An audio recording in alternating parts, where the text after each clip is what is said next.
پرسوں یہ حدیث میں نے پڑھی ابن ماجہ میں کہ ملک الموت کہتا ہے ایتھا النفس الخبیثہ کانت فی الجسد الخبیث، اے خبیث روح جو خبیث جسم میں تھی، اخرج باہر آؤ۔ اب وہ واپس تو ہو نہیں سکتا، اپنے آپ کو روک تو سکتا نہیں، تو وہ حیران پریشان خوف زدہ، تو اس کے جواب میں اس کو ملک الموت کہتا ابشری ابشری بحمیم وغساق وآخر من شکلہ ازواج، تیار ہو جا خوفناک عذاب کے لیے اور کھولتے پانیوں کے لیے، کانٹے دار جھاڑیوں کے لیے اور بے شمار عذاب کی شکلوں کے لیے۔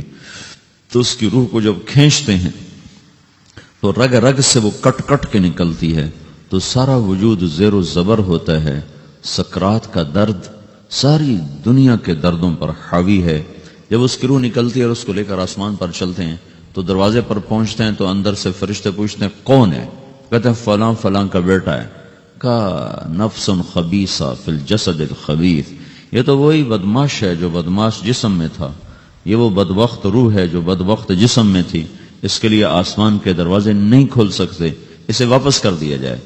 تو آسمان کے دروازے لا تفتح لهم ابواب السماء ولا يدخلون الجنة حتى يلج الجمل في سم الخياط، کہ ان کے لیے آسمان کے دروازے نہیں کھلیں گے اور ان کے لیے جنت کے دروازے نہیں کھلیں گے، پھر یہ وہاں سے نیچے گرائے جاتے ہیں جو اللہ کا قید خانہ ہے سجین، وما ادراک ما سجین کتاب مرقوم، وہ تمہیں خبر نہیں کہ وہ کیا خوفناک قید خانہ ہے جو اللہ تعالیٰ نے بنایا ہے، اسے وہاں دھکیل دیا جاتا ہے۔ پھر قیامت تک اس کے لیے انتظار کی گھڑیاں ہیں اور عذاب کی شدت ہے۔ اور جب کوئی نیک آدمی اللہ تعالیٰ کے دربار میں جانے کا اس کا وقت آتا ہے تو اللہ تبارک و تعالیٰ فرماتے ہیں ان الذین قالوا ربنا اللہ ثم استقاموا تتنزل علیہم الملائکۃ الا تخافوا ولا تحزنوا وابشروا بالجنۃ التي كنتم توعدون نحن اولیاؤکم فی الحیاۃ الدنیا وفی الآخرہ ولکم فیہا ما تشتہی انفسکم ولکم فیہا ما تدعون نزل من غفور الرحیم۔ جب کوئی نیک مرد عورت کے جانے کا وقت آتا ہے تو اس کے لیے بھی فرشتے آتے ہیں اور آ کر اس کو خوشخبری دیتے ہیں اور آ کر اس کو تسلی دیتے ہیں کہ آپ غم نہ کریں، پیچھے والے بھی آپ کو مل جائیں گے، آپ خوف نہ کریں، آگے ساری منزلیں آپ کے لیے آسان ہیں، آپ کے لیے جنت بھی تیار ہے، رب بھی مہربان ہے۔ اور حدیث پاک میں آتا ہے کہ ملک الموت اور 4 فرشتے آتے ہیں، وہ 4 فرشتے اس کو سہلاتے ہیں، دباتے ہیں کہ موت کا درد اسے محسوس نہ ہو۔ اور ملک الموت فرماتے ہیں ایتھا النفس الحمیدہ کانت فی الجسد الحمید اخرجی، اے نیک روح جو نیک جسم میں تھی باہر آؤ۔ کیا کرو؟ وابشری بروح وریحان ورب راض عنک غیر غضبان، آپ کو بشارت ہو آپ کے لیے جنت تیار ہو چکی ہے اور وہاں کی ساری نعمتیں آپ کے لیے میسر ہو چکی ہیں اور اللہ آپ پہ راضی ہو چکا ہے اور اللہ آپ پہ خوش ہو چکا ہے۔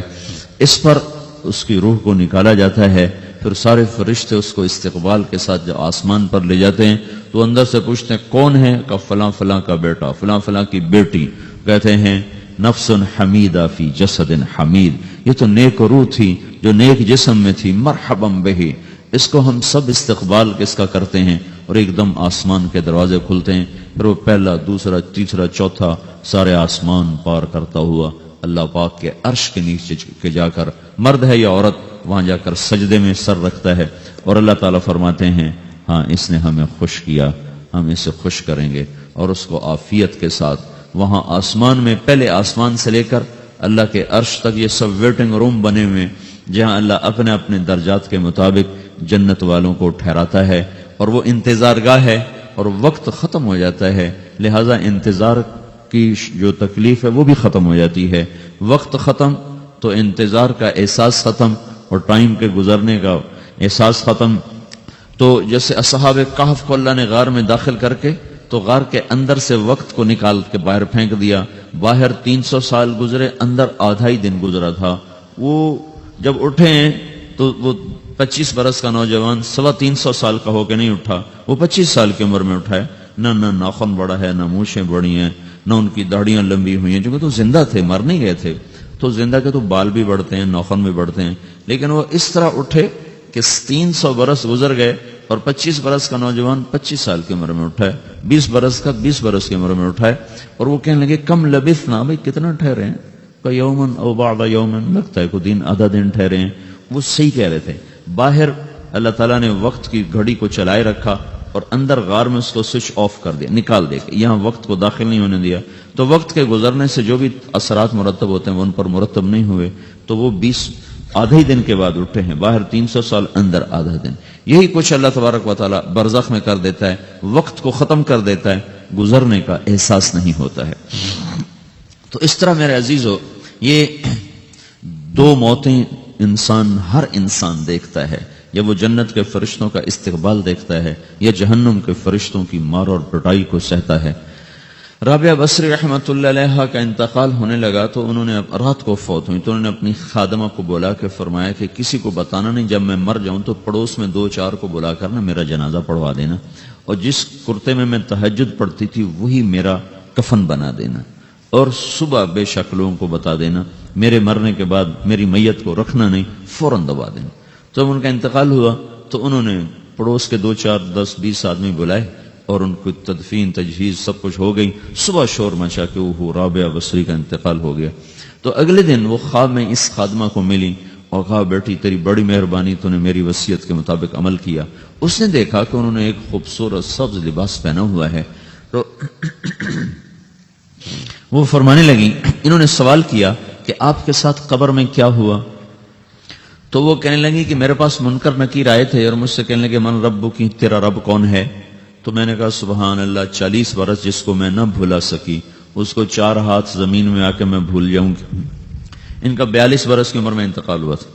تو وہ کہنے لگے سبحان اللہ، جس کو میں 40 برس نہ بھولا سکی میں اسے 4 ہاتھ زمین کے اندر آ کے بھول جاؤں گی۔ تو منکر نکیر کہنے لگے اس کا کیا حساب لینا؟ پھر انہوں نے پوچھا کہ وہ آپ کا وہ کرتا کہاں گیا تہجد والا جس میں آپ کو کفن دیا تھا؟ کہ وہ اللہ نے مجھ سے لے لیا ہے اور میرے اعمال کے خزانے میں رکھ دیا ہے، قیامت کے دن میرا وہ کرتا بھی میرے ترازو میں تولا جائے گا، اور مجھے یہ لباس پہنایا ہے جو جنت کا لباس ہے۔ یہ بھی ایک موت ہے، اس طرح بھی لوگ مرتے ہیں۔ اور دوسری بھی ایک موت ہے، ہمارے علاقے کی بتا رہا ہوں، اپنے علاقے کی۔ ایک ذمہ دار مر گیا، اس کی قبر کھودی، ساری بچھوؤں سے بھری ہوئی، ایسے جیسے چیونٹیاں پھر رہی ہوتی، تو انہیں وہ بند کر کے دوسری کھودی، ساری بچھوؤں سے بھری ہوئی، پھر وہ بند کر کے تیسری کھودی، ساری بچھوؤں سے بھری ہوئی۔ قبرستان میں اتنے بچھو کہاں سے آ گئے؟ یہ زمین کے بچھو نہیں ہے، یہ آخرت کی بلائیں ہیں جس کے ساتھ اب اس سے قیامت تک رہنا ہے اور گزارا کرنا ہے۔ تو یہ 2 طرح کی موتیں روزانہ لوگ مرتے ہیں، روزانہ لوگ مرتے ہیں۔ جب نماز کا وقت ہوتا ہے ملک الموت ساری دنیا کا چکر لگاتا ہے اور دیکھتا ہے کون پڑھ رہا ہے کون نہیں پڑھ رہا، کون پڑھ رہا ہے کون نہیں پڑھ رہا۔ جو نماز کی پابندی کرتا ہے اس کی موت آسانی سے ہوتی، جو نماز میں غفلت کرتا ہے اس کے ساتھ موت کے وقت شدت اور سختی اختیار کی جاتی۔ تو بھائیو، یہ ایک جسم ہے، ایک روح ہے۔ روح باقی رہنے والی چیز ہے، جسم مٹ جاتا ہے، پھر اللہ سے قیامت کے دن نیا جسم عطا فرمائے گا، ایک نیا جسم دیا جائے گا۔ روح وہی ہے جو اللہ کے خزانوں میں جمع ہو جاتی ہے۔ نافرمان کی سیاہ کالی روح ہوتی، فرما بردار کی روشن چمکدار روح ہوتی ہے۔ تو اللہ نے کچھ تقاضے جسم کے رکھے ہیں اور کچھ روح کے رکھے ہیں۔ جسم کے تقاضے پورے نہ کرو تو یہ پریشان ہو جاتا ہے، روح کے تقاضے پورے نہ کرو تو یہ پریشان ہو جاتی۔ روح کی پریشانی جسم سے زیادہ ہے، چونکہ روح کی طاقت جسم سے زیادہ ہے۔ جسم مٹی سے بنا ہے، اس کی غذا بھی مٹی سے نکلتی ہے۔ روح آسمان سے ہے، اس کی غذا بھی آسمان سے ہے۔ روح کا تعلق جب تک اللہ سے نہیں جڑتا اس سے بھوک اور پیاس لگتی رہتی ہے۔ جسم کو جب تک روٹی اور پانی نہ ملے یہ تڑپتا اور پریشان رہتا ہے۔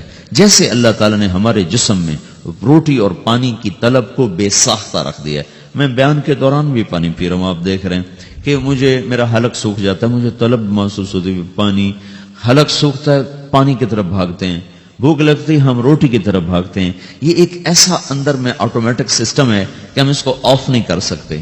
یہ سوتے سوتے بھی بھوک کی وجہ سے آنکھ کھل جاتی، سوتے سوتے پیاس کی وجہ سے آنکھ کھل جاتی ہے۔ یہ ایسا خود اللہ تعالیٰ نے ساختہ نظام بنایا ہے کہ آپ اپنے جسم میں روٹی اور پانی کی طلب کو نہیں نکال سکتے۔ میرے عزیزو، ٹھیک اسی طرح اللہ نے انسانی روح میں اپنی طلب رکھ دی ہے۔ اور اپنے رسول کی طلب رکھ دی ہے۔ یہ دو طلب ایسی ہیں کہ یہ آپ کے جسم روح سے نکل نہیں سکتی۔ جیسے بھوکا روٹی نہ کھا لے، پیاسا پانی نہ پی لے، اسے چین نہیں آ سکتا، وہ روح جو اللہ اور اس کے رسول سے نہ آشنا ہے، جب تک وہ وہاں تک پہنچ نہیں جاتی اسے چین نہیں آ سکتا، اس کا اندر پریشان رہے گا۔ 1997 میں جب جنید جمشید سے میری پہلی ملاقات ہوئی تو اس نے مجھ سے یہ سوال کیا کہ مولوی صاحب، ایک پاکستانی نوجوان جس گلیمر کو خوابوں میں دیکھتا ہے، وہ گلیمر تو مجھے زندگی میں ویسی حاصل ہے، میرے چاروں طرف زندگی کا رقص ہے اور میری زندگی کی ہر خواہش، ہر تمنا پوری ہے، اس کے باوجود میرے اندر اندھیرا ہے، میرے اندر خلا ہے، مجھے لگتا ہے میں وہ کشتی ہوں جس کا کوئی ساحل نہیں، جس کی کوئی سمت نہیں، جس کا کوئی گھاٹ نہیں، یہ کیوں ہے؟ میرے ساتھ تو ایسا نہیں ہونا چاہیے۔ ایک عام لڑکا تو کہتا ہے ہائے کاش یہ ہوتا، اس کو وہ نہیں ہو رہا تو پھر وہ پریشان ہے، ہائے یہ ہوتا، ہائے وہ ہوتا۔ تو میں تو ہائے نہیں کرتا ہوں، میری تو ہر لذت اور خواہش میرے سامنے تشتری میں سجا کے پیش کی جا رہی، میں کیوں ایسا کر رہا ہوں؟ میں ہائے ہائے کیوں کر رہا ہوں؟ میرا اندر ویران کیوں ہے؟ میرے اندر میں خلا کیوں ہے؟ یہ وہی خلا ہے کہ وہ روح کی پیاس کو شراب میں بجھانا چاہتا ہے، وہ روح کی پیاس کو لڑکی میں بجھانا چاہتا ہے، وہ روح کی پیاس کو موسیقی سے بجھانا چاہتا ہے، وہ روح کی پیاس کو دنیا کی رانائیوں میں 5 سٹار ہوٹلوں سے بجھانا چاہتا ہے۔ روح کیا جانے روٹی کیا ہے، شراب کیا ہے، پانی کیا ہے، عورت کیا ہے، موسیقی کیا ہے، گھنگرو کیا ہے، پائل کیا ہے، چھنکار کیا ہے، روح کو ان چیزوں کی کیا خبر؟ امریکہ میں ہماری ایک جماعت تھی تو 4 لڑکے 2 لڑکیاں، 4 لڑکیاں 2 لڑکے مسلمان ہیں۔ تو ایک لڑکے کا نام رکھا تھا ابراہیم، اور اس کو جب پڑھایا نا کلمہ، انہوں نے کہا ہائے، انہوں نے کہا ہائے، وہ دونوں ہاتھ یہاں رکھے سینے پر، دل پر، کہا ہائے۔ تو ہمارے ساتھی ہیں ڈاکٹر اختر، وہ کہنے لگے کیا ہوا کیا ہوا؟ کہنے لگا جب سے ہوش سنبھالا یہ جگہ خالی تھی، یہ تیرے کلمہ پڑھانے پر بھر گئی ہے کہ میری خوشی سے ہائے نکل گئی۔ یہ جگہ خالی رہے گی، یہاں شراب نہیں پہنچ سکتی، یہاں نغمہ اور موسیقی نہیں پہنچ سکتی، یہاں تالے لگے ہوئے ہیں، یہاں تک کوئی آواز نہیں جا سکتی۔ دل کے تاروں پر ایک ہی نغمہ چڑھ سکتا ہے اور وہ اللہ کی یاد کا ہے، اور اللہ کی محبت کا ہے، اور اللہ کے رسول کی محبت کا ہے۔ باقی کوئی مزراب ایسا نہیں جو ان تاروں کو چھیڑ سکے، باقی کوئی چیز آواز ایسی نہیں جو دل کی دنیا پر جا کر دستک دے سکے۔ یہاں بند دروازے ہیں، یہاں صرف اللہ پہنچے گا، اللہ کے رسول کا تعلق پہنچے گا، باقی کوئی چیز یہاں نہیں جا سکتی۔